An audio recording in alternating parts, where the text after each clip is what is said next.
Temple దర్శనం పూర్తి చేసుకున్న తర్వాత దగ్గరలోనే కేఆర్ఎస్ డ్యామ్ ఉందని చెప్పి అక్కడికి బయలుదేరిపోయాం. కానీ అక్కడికి వెళ్ళి చూస్తే డ్యామ్ మూసేశారు. సో చేసేదేమీ లేక దగ్గరలోనే బృందావన గార్డెన్ ఉందని తెలిసి అక్కడికి వెళ్ళాం. కార్ పార్కింగ్ చేసి లోపలికి వెళ్తుంటే దారిలో పనసకాయలు, మామిడికాయలు, బొప్పకాయలు కనిపించాయి.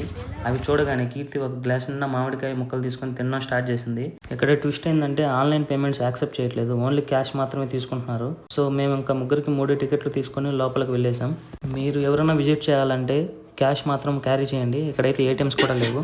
ఇంకా అలా వెళ్తూ ఉంటే దారిలో పానీపూరి షాప్ కనిపించింది. కీర్తి ఆగుతుందా లేదా అని చెప్పి నేను అక్కడే నిల్చున్నా. కానీ కీర్తి ఏమో వెళ్ళేసి ఒక ప్లేట్ ఆర్డర్ ఇచ్చేసి తినడం స్టార్ట్ చేసేసింది.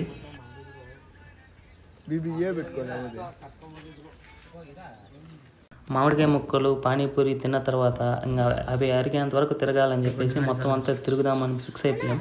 లొకేషన్ అయితే చాలా బాగుంది. రూపీస్కి ఇది వర్తో కాదు మీరే కామెంట్ సెక్షన్లో కామెంట్ చేయండి. అయితే ఇక్కడ పిల్లలు ఆడుకోవడానికి మాత్రం చాలా ఉన్నాయి.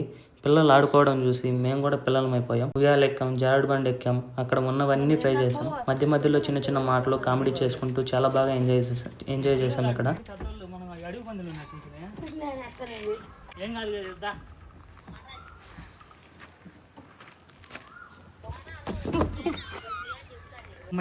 ఇవే కాదు, ఇక్కడ ఇంకా చాలా ఉన్నాయి, చాలా దాచాం. ఇవన్నీ మీరు కూడా చూడాలంటే stay tune for more videos.